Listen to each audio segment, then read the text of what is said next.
Hello everyone. इस video में हम बात करने वाले हैं एक नई वैकेंसी के बारे में जो कि बीएसएफ हेड कांस्टेबल की वैकेंसी है, जिसका नोटिफिकेशन जारी कर दिया गया है।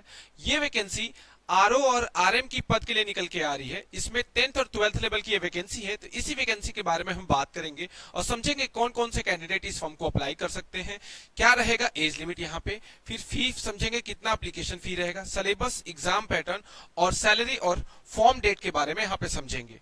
तो देखिए, सबसे पहले मैं आपको बता दूं कि इसका जो नोटिफिकेशन है मैं अपने टेलीग्राम चैनल पे दे चुका हूं, या डिस्क्रिप्शन में लिंक दे दूंगा। आप डायरेक्ट वहां से जाके टेलीग्राम चैनल पे इस पीडीएफ को रीड कर सकते हैं, पढ़ सकते हैं। मैं यहाँ पे आपको डिटेल में एक एक जानकारी यहाँ पे दूंगा। सबसे पहले मैं बात करूं इस वैकेंसी के बारे में, तो ये है बीएसएफ की हेड कांस्टेबल की वैकेंसी जो कि निकल के आ रही है, जिसको बोलते हैं आरओ, रेडियो ऑपरेटर, और रेडियो मैकेनिकी, आरएम इसको बोलते हैं। तो आप याद रखिएगा, आरओ बोलूंगा तो रेडियो ऑपरेटर और आरएम बोलूंगा तो रेडियो मैकेनिक की पद के लिए 1121 पदों पर यह वैकेंसी जारी की गई है। अगर बात करें अप्लाई डेट की, तो 24 अगस्त से लेकर 23 सितंबर 2025 तक इसके ऑनलाइन आवेदन स्टार्ट होंगे। तो जो भी कैंडिडेट इंटरेस्टेड इस फॉर्म को फिल करने के लिए जाके फिल कर सकते हैं। ऑनलाइन इस फॉर्म फिल होंगे और इसकी ऑफिशियल वेबसाइट का लिंक मैं डिस्क्रिप्शन में दे दूंगा। बात करें कि एप्लीकेशन फी कितनी रहेगी इस फॉर्म को फिल करने की, तो जनरल, ओबीसी और ईडब्ल्यूएस के लिए 100 रुपए फॉर्म की फीस रहेगी, जबकि एसटी, एससी और फीमेल कैंडिडेट के लिए यहाँ पे 0 रुपए फॉर्म की फीस रहेगी। बात करें तो ये मेल फीमेल दोनों कैंडिडेट इस फॉर्म को अप्लाई कर सकते हैं। ऑल इंडिया की वैकेंसी है। अगर बात करें इसमें एज लिमिट की, तो 18 से 25 साल इसमें जनरल और ओबीसी के लिए है, जनरल और ईडब्ल्यूएस के लिए है। जबकि ओबीसी की बात करूं तो 18 से 28 साल इसमें एज लिमिट रखी गई है।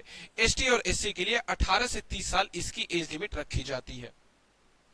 आगे समझ लेते हैं इस वैकेंसी की योग्यता के बारे में कि बीएसएफ हेड कांस्टेबल में क्या मांगी गई है, योग्यता या क्वालिफिकेशन। तो दोनों पद के लिए या तो आपके पास 10th प्लस आईटीआई की डिग्री होनी चाहिए, रेडियो, टेलीविजन, इलेक्ट्रॉनिक, अदर जो भी ट्रेड है, 2 साल का आपके पास डिप्लोमा होना चाहिए, यहाँ पे आईटीआई होनी चाहिए।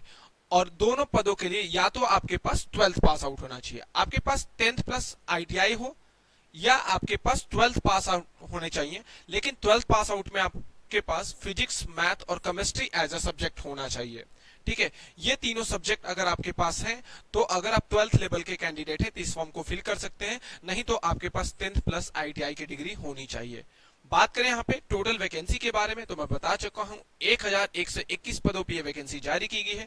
अगर बात करूं हेड कांस्टेबल आरओ की, ठीक है, रेडियो ऑपरेटर की, तो यहाँ पे जनरल की 276 वैकेंसी है, ईडब्ल्यूएस की 59, ओबीसी की 350, एससी की 127, एसटी की 98। टोटल 910 पद हैं। किसके लिए? तो रेडियो ऑपरेटर के हेड कांस्टेबल में। अगर हेड कांस्टेबल आरएम की बात करूं तो जनरल के लिए 64 पद हैं, ईडब्ल्यूएस के लिए 16, ओबीसी के लिए 82 हैं, एससी के लिए 28 और एसटी के लिए 21। टोटल 2 से 11 पद निकल के आ रहे हैं हेड कांस्टेबल आरएम के वैकेंसी या पद के लिए। बात करें टोटल 1121 पदों पर यह वैकेंसी जारी हो रही है। आगे बात करें इस वैकेंसी के बारे में, तो वह है इसका फिजिकल स्टैंडर्ड। अगर मैं बात करूं इस वैकेंसी के फिजिकल स्टैंडर्ड टेस्ट के बारे में, तो देखिए, ये इसको बोलते हैं पीईटी, फिजिकल इफिशिएंसी टेस्ट बोलते हैं। तो इसमें हाइट और चेस्ट आपका मेजर होगा। तो जो भी मेल कैंडिडेट है, अगर उनकी हाइट की बात करूं, अगर वो जनरल, ओबीसी, ईडब्ल्यूएस और एससी के हैं, तो 168 सेंटीमीटर उनकी हाइट होनी चाहिए, जबकि एसटी के लिए 162.5 सेंटीमीटर हाइट रखी गई है, जो भी मेल कैंडिडेट है। बात करें चेस्ट के मेजरमेंट के बारे में, तो यहाँ पे जनरल, ओबीसी, ईडब्ल्यूएस और एससी के लिए 80 सेंटीमीटर बिना फुलाव के साथ चेस्ट होना चाहिए और 85 फुलाव के साथ आपका चेस्ट का मेजरमेंट होना चाहिए मेल कैंडिडेट में। बात करो एसटी के, तो 76 सेंटीमीटर बिना फुलाव के साथ और 81 सेंटीमीटर फुलाव के साथ आपके चेस्ट का मेजरमेंट होना चाहिए। फीमेल कैंडिडेट की बात करूं तो हाइट इसमें जो रिक्वायर्ड है, जनरल, ओबीसी, ईडब्ल्यूएस और एससी के लिए 157 सेंटीमीटर फीमेल की हाइट होनी चाहिए, जबकि एसटी के लिए हाइट 154 सेंटीमीटर इसमें मांगी गई है। आगे बात करें इस वैकेंसी के बारे में, तो वो है इसका पीईटी। ठीक है, ये है इसका पीईटी। अगर बात करूं यहाँ पे, तो रनिंग मांगी गई है, जो कि मेल कैंडिडेट के लिए 1.6 किलोमीटर की रनिंग होती है 6.5 मिनट में, जबकि फीमेल के लिए 800 मीटर की रनिंग होगी 4 मिनट में। ठीक है, लॉन्ग जंप अगर बात करूं तो 3.6 मीटर बोल रहा हूं, ध्यान से सुनिएगा, 3.6 मीटर है, 3 चांस मिलेंगे मेल कैंडिडेट के लिए, जबकि 9 फीट में बात कर रहा हूं, लॉन्ग जंप रहेगा, 3 चांस मिलेंगे फीमेल के लिए। हाई जंप की बात करूं मेल कैंडिडेट के लिए तो 1.2 मीटर होगा, 3 चांस इसमें मिलेंगे।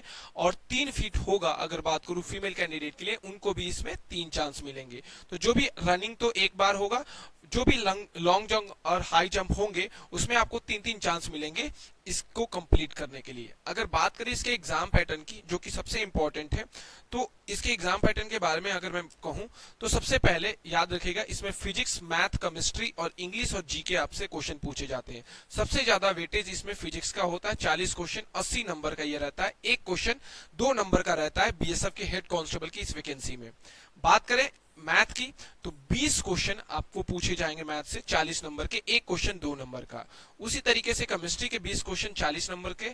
और फिर बात करूं यहाँ पे इंग्लिश और जीके जीएस की तो 20 क्वेश्चन इसमें भी 40 नंबर के पूछे जाते हैं। टोटल 100 क्वेश्चन रहते हैं, 200 नंबर का पेपर रहता है, 2 घंटे मिलते हैं इस पेपर को करने के लिए। और निगेटिव मार्किंग बोलूं तो 0.25 की निगेटिव मार्किंग रहती है, जिसको बोल सकते हैं 1/8 इसमें निगेटिव मार्किंग रहती है, जो कि बहुत ही नेग्लेजिबल है बोलूं तो।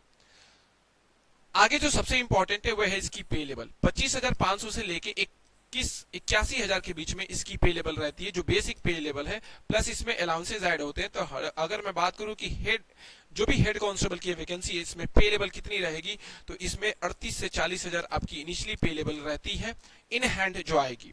अगर बात करें इसके सिलेक्शन प्रोसीजर के बारे में तो सबसे पहले आपका रिटेन एग्जाम होगा, देन पीईटी और पीएसटी होगी, then document verification, then medical examination.